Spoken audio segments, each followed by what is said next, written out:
Nobody was supposed to find it. For over 3,000 years, this object sat in silence, hidden, forgotten, locked away from the world by people who feared what it could do. Kings went to war over it. Empires collapsed trying to control it. And every single person who ever claimed to own it ended up dead, exiled, or completely destroyed. But here is the part nobody talks about. It was never lost by accident. It was waiting. And the man it finally chose was not a king, not a warrior, not a billionaire or a president or a general. He was a mechanic from Ohio. Tonight, you are going to hear 3 things that will completely change how you see human history, ancient power, and what it truly means to be chosen. First, this relic has a voice, and it only speaks once every few centuries. Second, every king it ever chose came from nothing. Third, what it whispered to this mechanic was not a greeting. It was a warning. Let me show you exactly how this happened. His name was Daniel Graves. He was 34 years old. He lived alone in a small apartment above a laundromat in Columbus, Ohio. He drove a truck that barely started in the winter. He owed 3 months of back rent. He had $42 in his bank account and a broken coffee maker he kept meaning to fix. By every measure the world uses to judge a man, Daniel Graves was nobody. He worked the early shift at a salvage and restoration workshop on the edge of the city, the kind of place most people drive past without a second glance. A gray concrete building with a rusted sign that read Harmon & Sons Restoration. Old machines, old tools, old smell of metal, and oil that never fully left your skin no matter how many times you washed your hands. Daniel had worked there for 6 years. He was good at what he did. Exceptionally good. His boss, a heavy-set man named Earl Harmon, once told a customer that Daniel could bring back anything. Didn't matter how broken. Didn't matter how old. Daniel had a feeling for machines. Like he understood them in some deep, quiet way that nobody could explain. He never called it a gift. He just called it paying attention. Most days were the same. Broken farm equipment, old motorcycles, antique clocks that rich collectors paid too much money to restore. Daniel did his work, went home, ate whatever was cheap, slept, repeated. He did not think about the future much. He did not dream of greatness. He was not the kind of man who sat up at night imagining a better life. He was tired, the kind of tired that lives deep in the bones, the kind that comes from years of doing the right thing and watching it matter to absolutely nobody. That changed on a Tuesday in November. A delivery arrived at the workshop before sunrise. Daniel was the only one there. He heard the truck pull up outside, heard the driver knock twice, then leave without waiting for a signature. That was unusual. Most delivery drivers wanted paperwork. This one left so fast Daniel almost thought he imagined it. Outside on the loading dock sat a wooden crate. Old wood. Dark and heavy, like it had been soaked in something long ago. No return address. No shipping label. Just a single line of text stamped in faded red ink across the top. It read, "For the one who can hear it." Daniel stood there for a long moment in the cold morning air. His breath fogged in front of him. He looked up and down the street. Empty. The delivery truck was already gone. There was no sound except the distant hum of the city waking up. He brought the crate inside. It took him 20 minutes to open it. The wood was sealed with old iron brackets that had corroded almost completely shut. He had to use 3 different tools to pry them loose. When the lid finally came off, he found it packed tight with gray cloth. Old cloth, the kind that crumbles slightly when you touch it. He pulled the cloth back carefully. And there it was. A staff, about 4 feet long, made of some kind of dark gold metal he did not immediately recognize. The shaft was covered in small engravings. Hundreds of them, intricate and precise, like they had been carved by someone with inhuman patience. At the top, 4 curved metal arms reached upward like fingers, cradling a stone. The stone was deep amber, cloudy, like something was frozen inside it. It looked old, unbelievably old, like it belonged behind glass in a museum, not sitting in a salvage shop in Ohio. Daniel leaned closer and examined the engravings. They were not any language he recognized. Not Latin, not Greek, not anything he had ever seen in a book or on a screen. They were something else entirely. Something that made his eyes feel strange when he looked at them too long, like his brain was trying to process something it was not built to understand. He picked it up. The moment his hands closed around the shaft, the amber stone flickered. Just once, a single pulse of warm light, like a heartbeat. And then silence. Daniel set it back down slowly. His hands were shaking. He did not know why. He told himself it was the cold. He told himself it was a trick of the light. He told himself a lot of things in that moment that he did not actually believe. Because deep in his chest, in some place he had no name for, something had shifted. Something had recognized him. Daniel did not tell Earl about the crate.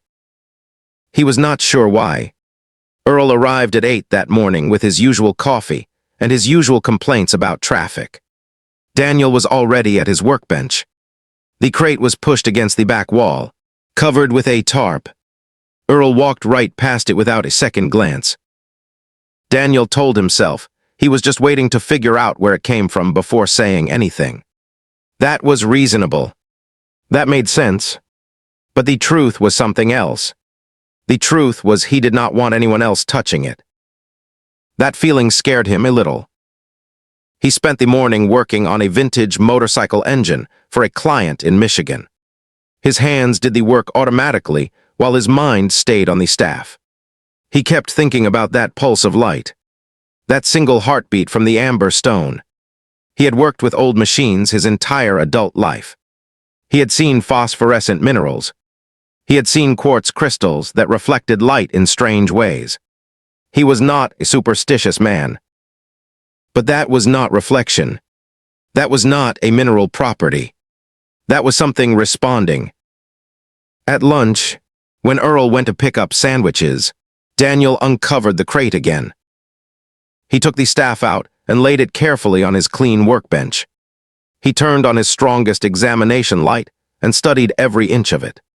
The engravings covered the entire shaft with no gaps, no breaks, completely consistent from top to bottom. The metal was unlike anything he had worked with before. It had the color of aged gold, but the weight was wrong. Too light for its size. Significantly too light. He had handled enough metals in his career to know that what he was holding should have weighed at least 12 pounds. It weighed maybe 3. He ran a small test with a steel file, the kind he used to check metal hardness. The file did not scratch it. At all. He pressed harder. Nothing. He checked the file. The file was scratched. Whatever this was, it was harder than his tools. He photographed the engravings. All of them. Sent the images to a professor he had once helped restore a collection of Victorian instruments for. A woman named Dr. Patricia Vane at Ohio State, who knew more about historical artifacts than almost anyone Daniel had ever met. He did not explain where it came from. He just said he found something unusual and wanted her opinion. She replied in 11 minutes. Her message said 3 words. "Where did you get this?" He called her immediately. She picked up before the first ring finished. Her voice was tight, controlled, the voice of someone trying very hard to sound calm. She told him that the engravings were not from any known human writing system. She had cross-referenced them against every ancient language database she had access to, including several that the general public did not know existed, through a research network she was part of. No matches. Not partial matches. Not close matches. 0 matches anywhere in the recorded history of human language.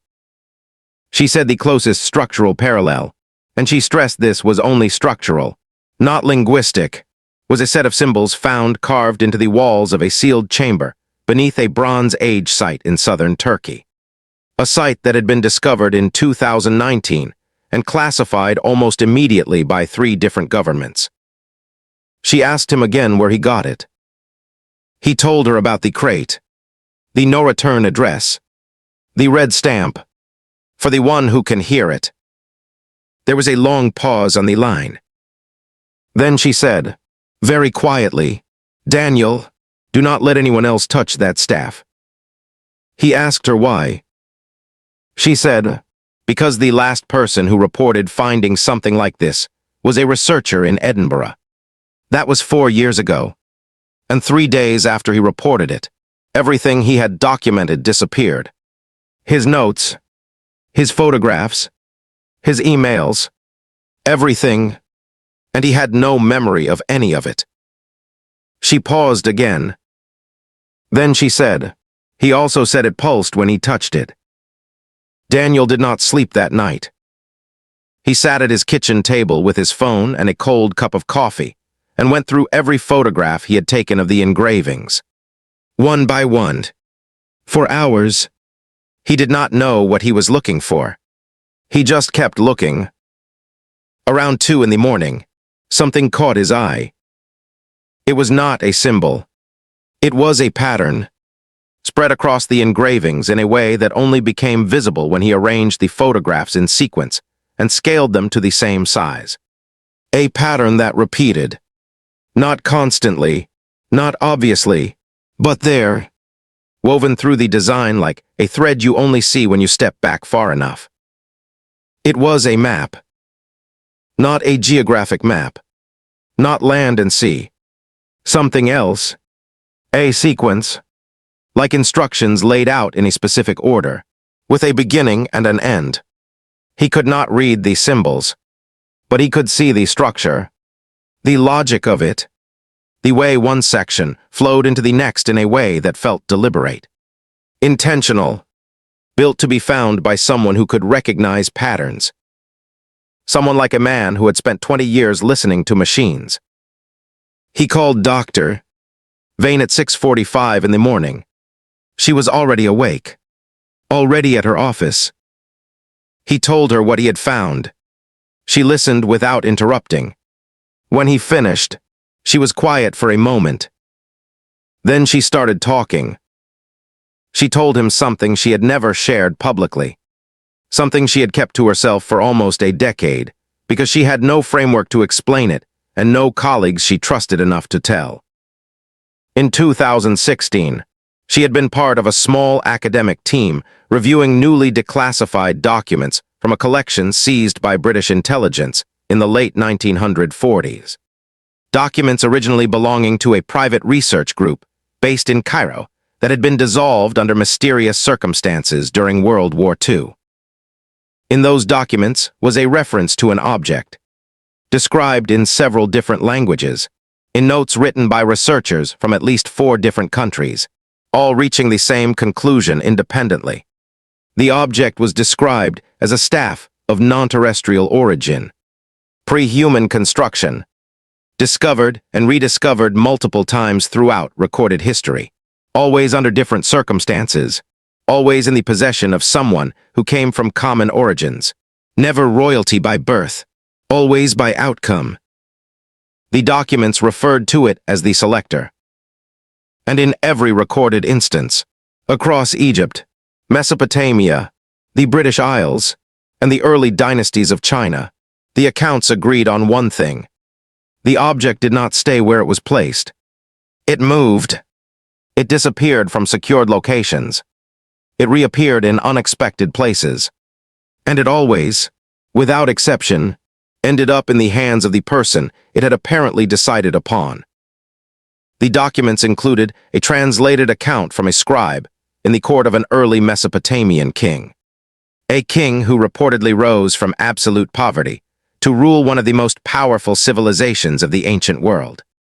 The scribe wrote that the king had received the staff from no one, that it had simply appeared in his home one morning, that when he touched it, it glowed, and that he heard it speak. The scribe did not record what it said. Daniel listened to all of this in silence. Then he asked the question that had been sitting in the back of his mind since the morning he opened that crate. He asked, "Why me?" "Doctor." Vane did not answer immediately. When she did, her voice was careful, measured, like she was walking across ice and testing each step. She said there was something else in the documents, a detail mentioned briefly, almost as an aside, that she had not been able to stop thinking about since she first read it. Every person the staff had ever chosen had one thing in common.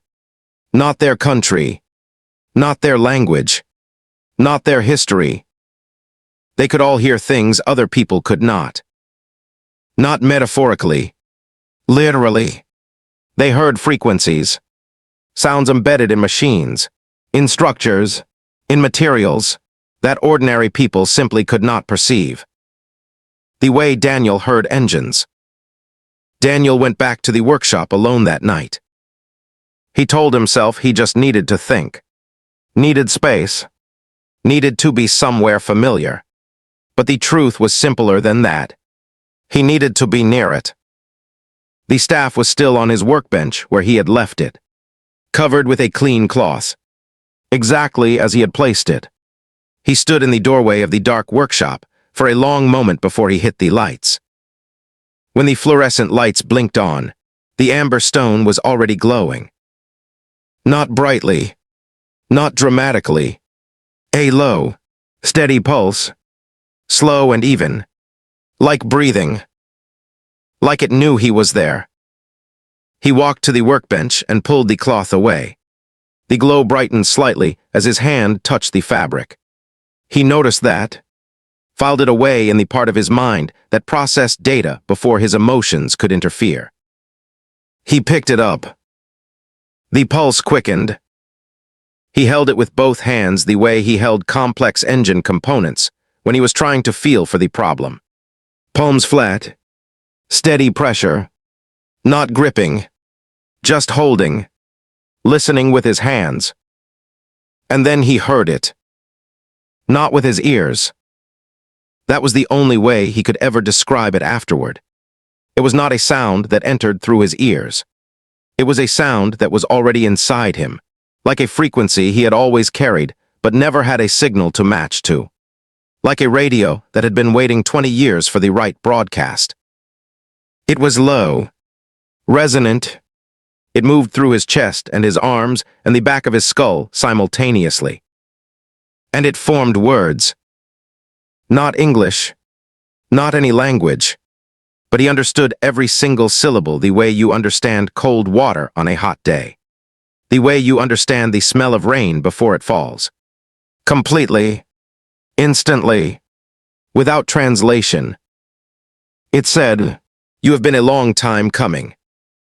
Daniel set the staff down, stepped back, put both hands on the edge of the workbench and breathed. He was not afraid. That surprised him more than anything.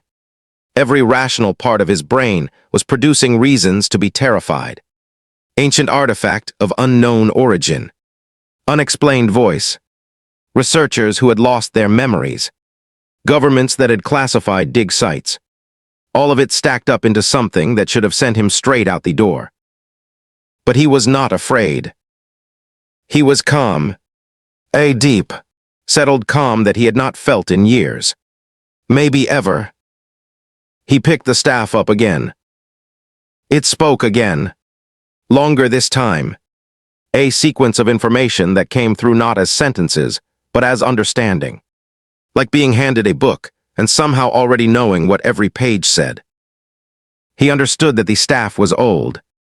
Older than old. Older than any civilization on Earth by a margin he could not measure. He understood that it had been placed here. left intentionally, by something, or someone, that did not originate on this planet. He understood that every king, every leader, every person it had ever chosen had been a test. Each one given power, each one observed, each one eventually recorded in a ledger that existed somewhere outside of any human archive. And he understood that none of them had passed. Not once, in 3,000 years of choosing. Not a single person given the staff had done what they were supposed to do with it. The calm he felt cracked slightly at that.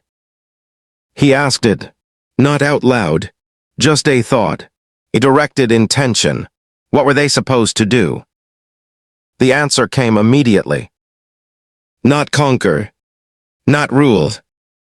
Listen. Every king had used the power to build empires, to control, to dominate. Not one of them had simply stopped and listened to what the staff was actually trying to tell them. The message it had been carrying for 3,000 years. The message it had been trying to deliver to Earth since before the first human king picked it up and immediately started thinking about how to use it as a weapon. Daniel stood very still. Then he asked, "What is the message?" The workshop was completely silent. No traffic noise from outside. No hum from the old refrigerator in the break room. No distant sound of the city. Just silence so complete it felt physical, like the air itself had stopped moving. Daniel stood with the staff in both hands and waited. The amber stone was blazing now, fully lit. The warm golden light filled the entire room and threw long shadows across the walls. The floating sensation in his chest had expanded. He felt larger than himself somehow, connected to something vast and patient and very, very old. The message came. It did not come in words, not even in that wordless language of pure understanding he had experienced before. It came as something bigger than language. An experience, a download, a complete and total transmission that lasted what felt like both 3 seconds and 3 hours simultaneously. When it was over, Daniel sat down on the floor of his workshop. He sat there for a long time. What he had received was not a warning in the conventional sense. It was not a threat.